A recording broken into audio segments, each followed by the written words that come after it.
नमस्कार। जनता पॉलिटिक्स में एक बार फिर आप सबका स्वागत है। आप जानते हैं कि कुछ विषय सुप्रीम कोर्ट के बड़े ही प्रिय विषय हैं, जिनमें Hindu marriage act, Hindu law या हिंदू कल्चर, ट्रेडिशन आदि की बातें कोर्ट को हमेशा हस्तक्षेप करने के लिए आमंत्रित करती रहती हैं। यकीन न हो तो इन हेडलाइंस को देख लीजिए, आपको सब कुछ याद आ जाएगा। राइट टू अबॉर्शन पर अमेरिका की तुलना में लिबरल भारत, मैरिटल रेप के खिलाफ लड़ाई में बड़ी जीत, गर्भपात और मैरिटल रेप पर सुप्रीम कोर्ट के फैसले का क्या प्रभाव होगा। सुप्रीम कोर्ट ने फैसला दिया था कि भारत में गर्भपात कराना अपराध नहीं माना जाएगा, और दूसरी चीज़ उन्होंने कहा था कि विवाहित महिला भी यौन हिंसा या रेप की शिकार हो सकती है, तो यदि वो ऐसी कोई शिकायत करती है तो उसे दर्ज किया जाए। सुप्रीम कोर्ट का अहम फैसला, अविवाहिता को भी गर्भपात का अधिकार, 24 सप्ताह का भ्रूण गिराने की दी अनुमति।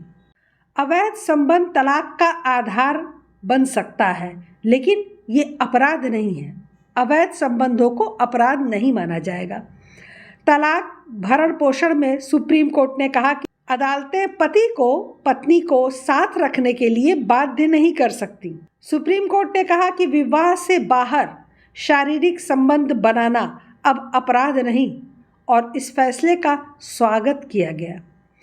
शादी के बाद भी अब संबंध बनाना जुर्म नहीं है। वकील ने बताया कि अब यदि पति या पत्नी किसी दूसरे के साथ संबंध बनाए तो पार्टनर को क्या करना होगा। क्या अपनी बालिग पत्नी से जबरन सेक्स करने पर रेप केस में मिली छूट खत्म हो जाएगी? नहीं होगी।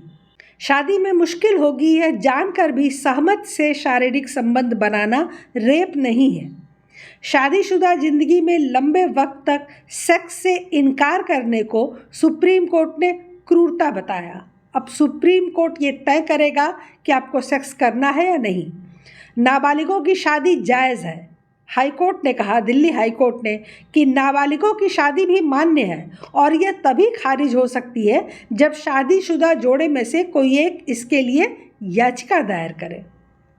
फैमिली कोर्ट में बिना गए आपसी सहमति से शादी तोड़ने पर फैसला 5 सदस्यीय संविधान पीठ ने रखा था सुरक्षित। अब ये फैसला हो गया है कि फैमिली कोर्ट में गए बिना भी आप आपसी सहमति से ही शादी तोड़ दीजिए। अब तलाक की भी कोई ज़रूरत नहीं है। शादी की कानूनन तय उम्र से पहले भी साथ रह सकते हैं वयस्क जोड़े, यानी जो शादी की उम्र तय है उससे पहले भी आप साथ रह सकते हैं। आप जब से वयस्क हो रहे हैं आप तभी से किसी के साथ रहना शुरू कर दीजिए, कोई परेशानी की बात नहीं है। बिना शादी के साथ रहने वाले जोड़े विवाहित माने जाएंगे। तलाक के लिए अब 6 महीने का इंतज़ार करना ज़रूरी नहीं। सुप्रीम कोर्ट ने जो फैसला दिया है, अब आपको 6 महीने इंतज़ार करने की ज़रूरत नहीं है। एक नोटिस दीजिए, तलाक ले लीजिए, खुद ही ले लीजिए, कोर्ट की उसमें ज़रूरत भी नहीं है। बिना मैरिज सेरेमनी रजिस्ट्रेशन माना जाएगा फर्जी, मद्रास हाई कोर्ट ने कहा। इन सारे फैसलों के बीच में ये फैसला आपको अजीबोगरीब लगेगा कि एक मद्रास हाई कोर्ट है जो ये कह रहा है कि बिना मैरिज सेरेमनी के रजिस्ट्रेशन माना जाएगा फर्जी। अगर आपने मैरिज सेरेमनी नहीं की, कोई विवाह संस्कार नहीं हुआ, कोई समारोह नहीं हुआ, तो आपकी शादी का रजिस्ट्रेशन अवैध माना जाएगा। ये मद्रास हाई कोर्ट ही कहेगा। वही कह सकता है कि धर्म के तहत विवाह समारोह होना ज़रूरी है। उन्हें पता है कि साउथ का कल्चर क्या है। उन्हें पता है कि साउथ के लोग अंग्रेज़ों के और अमेरिकन्स के इशारे पर नहीं चलने वाले, वो तो अपनी परंपराओं के अनुसार ही चलेंगे। लेकिन कल को यह केस जब सुप्रीम कोर्ट में पहुंचेगा तो इस निर्णय की भी धज्जियां उड़ जाएंगी। लिव इन रिलेशन में जन्मा बच्चा प्रॉपर्टी में हकदार। सुप्रीम कोर्ट ने कहा, साथ रहे महिला पुरुष का रिश्ता शादी जैसा। वयस्क जोड़े बिना शादी के भी एक साथ रह सकते हैं। जब पुरुष और महिला लंबे समय तक एक साथ रहते हैं तो कानून उसे विवाह मानता है। बिना शादी के पैदा हुए बच्चों को भी मिल सकती है पैतृक संपत्ति। इसी क्रम में एक खबर थी कि सुप्रीम कोर्ट ने बिना शादी किए भी साथ रहने पर शादी मान लेने का निर्णय दिया है। चौंक गए चौंकना नहीं है। सुप्रीम कोर्ट के ऐसे निर्णयों पर आप बिल्कुल मत चौंकें, क्योंकि अब ऐसे निर्णय समय समय पर आते रहेंगे।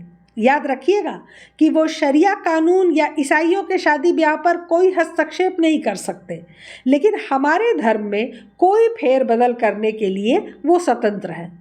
तो आइए जानते हैं कि साथ रहने को शादी कैसे माना जाएगा। आपको याद होगा कि सुप्रीम कोर्ट ने लिव इन रिलेशनशिप को अपराध की श्रेणी से बाहर करते हुए मान्यता प्रदान कर दी थी।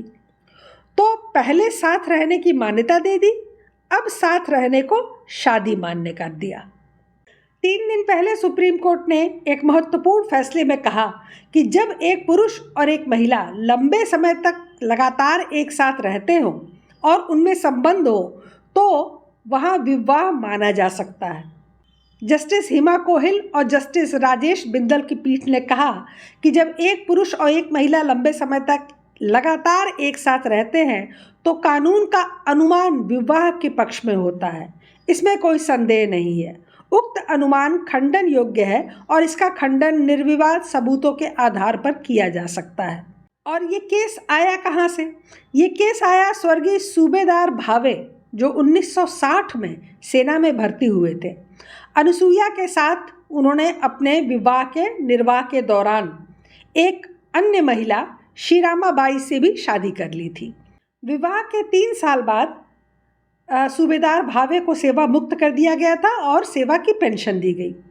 25 जनवरी 1984 को सूबेदार भावे के अनुरोध पर उन्हें सेवा मुक्त किया गया था और 15 नवंबर 1990 को सूबेदार भावे ने अपनी पहली पत्नी अनुसुईया से आपसी सहमति से तलाक ले लिया। इसके बाद उन्होंने कोर्ट में एक कागज डाल के जो पेंशन की स्कीम थी उसके लिए अनुसुईया का नाम हटाकर अपनी दूसरी पत्नी का नाम वहां दर्ज करवाया। 2001 में सूबेदार भावे का निधन हो गया। इसके बाद उनकी पहली पत्नी ने पेंशन के लिए कोर्ट में अपील की कि मुझे पेंशन नहीं दी जा रही है, तो कोर्ट ने इस आधार पे उनके पेंशन को खारिज किया कि जब मृतक का नवंबर 1990 में तलाक हो गया तो फिर उसके बाद तलाक के बाद उनका पेंशन पर कोई अधिकार नहीं है। जबकि अनुसुईया जी का कहना था कि दूसरी शादी जो कि 1981 में हुई वो पूरी तरह अवैध है, क्योंकि उस समय तक उन दोनों लोगों के बीच में तलाक नहीं हुआ था और बिना तलाक के ही उन्होंने दूसरी शादी कर ली थी, इसलिए वो उनकी पत्नी नहीं मानी जा सकती हैं। लेकिन हाईकोर्ट ने इसमें अनुसुईया जी की कोई मदद नहीं की और उन्हें कोई भी राहत देने से इनकार कर दिया। उन्होंने कहा कि जिस भी महिला के साथ वो रह रहे थे वो उनकी पत्नी ही मानी जाएगी और उनको और उनके बच्चों को, 2 बच्चे थे उनके दूसरे विवाह से, उनको संपत्ति में हकदार बनाया और अनुसुईया को सभी संपत्ति से या पेंशन से बाहर कर दिया। न्यायालय के निर्णय का मुद्दा यह था कि क्या अनुसुईया, जो कि जिसने अपील की थी, वो सूबेदार भावे के पेंशन लाभों का दावा करने की हकदार है या नहीं है। तो न्यायालय ने इस पर कहा कि अब यह रेस इंटीग्रा नहीं रह गया। यदि कोई पुरुष और महिला लंबे समय तक पति पत्नी के रूप में साथ रहते हों तो कोई भी उनके पक्ष में यह धारणा बना सकता है कि वे वैध विवाह के परिणाम स्वरूप एक साथ रह रहे थे। यह अनुमान साक्ष्य अधिनियम की धारा 114 के तहत लगाया जा सकता है। मतलब अब तक आपने सुना होगा कि कोर्ट साक्ष्यों पर चलती है, लेकिन अब आप सुनेंगे कि कोर्ट अनुमानों पर चलती है। ये अनुमान लगाया जाएगा कि चूंकि वो दोनों साथ रहते हैं और लंबे समय से साथ रहते हैं, उनमें संबंध है, इसलिए वो पति पत्नी ही हैं और ये अनुमान साक्ष्य अधिनियम की धारा 114 के तहत कोर्ट लगा रही है। कोर्ट का कहना है कि जहां एक पुरुष एक महिला को पुरुष और पत्नी के रूप में एक साथ रहना साबित किया जाता है, जब तक कि इसके विपरीत धारणा स्पष्ट रूप से साबित न हो, कानून यह मानेगा कि वे वैध विवाह के परिणाम स्वरूप एक साथ रह रहे थे और महिला रखैल की स्थिति में नहीं थी। और इस विषय में कोर्ट ने जो तर्क दिया वो भी अजीबोगरीब है। उन्होंने कहा कि यदि उस अवधि को हटा दिया जाए जब मृतक का अनुसुईया के साथ विवाह विच्छेद हो गया, तलाक हो गया, तो तथ्य यह है कि तलाक के बाद भी वह मृतक 11 वर्षों तक अपनी दूसरी पत्नी के साथ रहता रहा था और इस संबंध में उसके 2 बच्चे भी पैदा हुए। तो इसलिए पेंशन पे उसका और उसके बच्चों का ही अधिकार है और सूबेदार भावे की संपत्ति पर भी उसका और उसके बच्चों का अधिकार है। तो क्या हिंदू लॉ में या हिंदू मैरिज एक्ट में ऐसी कोई अवधारणा है कि दूसरी पत्नी रखी जा सकती है और लंबे समय तक अगर वो रहती है तो वो आपकी पत्नी मानी जाएगी, उसे अवैध नहीं माना जाएगा? दरअसल सुप्रीम कोर्ट के हिसाब से अब किसी धर्म, मतलब हिंदू धर्म के रीति रिवाजों और परंपराओं की कोई ज़रूरत नहीं है, न ही कोर्ट कचहरी या किसी फॉर्मेलिटी की कोई ज़रूरत है। एक नए समाज की रचना कोर्ट कर रहा है जिसमें जिस किसी के साथ तुम्हारी इच्छा हो तुम रहने लगो, फिर उसे शादी मान ली जाएगी। यदि तुम्हारे बच्चे हुए तो वो अवैध नहीं वैध होंगे, उनका भी संपत्ति में अधिकार होगा। यदि साथ नहीं रहना है तो छोड़ दो, कोई तलाक का चक्कर नहीं है। जब शादी ही नहीं की तो तलाक कैसा? किसी दूसरे के साथ रहो, उसे भी शादी मान ली जाएगी, उसके साथ भी तलाक मत करो, किसी तीसरे के साथ रहो। मतलब शादी विवाह के बोझ से समाज को मुक्त करने का इरादा है कोर्ट का। तो खुश हो जाइए, अब न मंडप न गाजे बाजे की ज़रूरत होगी, न ही कोर्ट में 2 गवाहों की ज़रूरत पड़ेगी, न ही अच्छे कपड़े खरीदने का खर्च होगा। है ना मज़े की बात? बाकी धर्म और परंपरा को किसी पुराने बक्से में बंद करके नदी में बहा दीजिए, क्योंकि अब हिंदू धर्म कोर्ट के अनुसार चलेगा, परंपरा और संस्कृत के अनुसार नहीं चलेगा।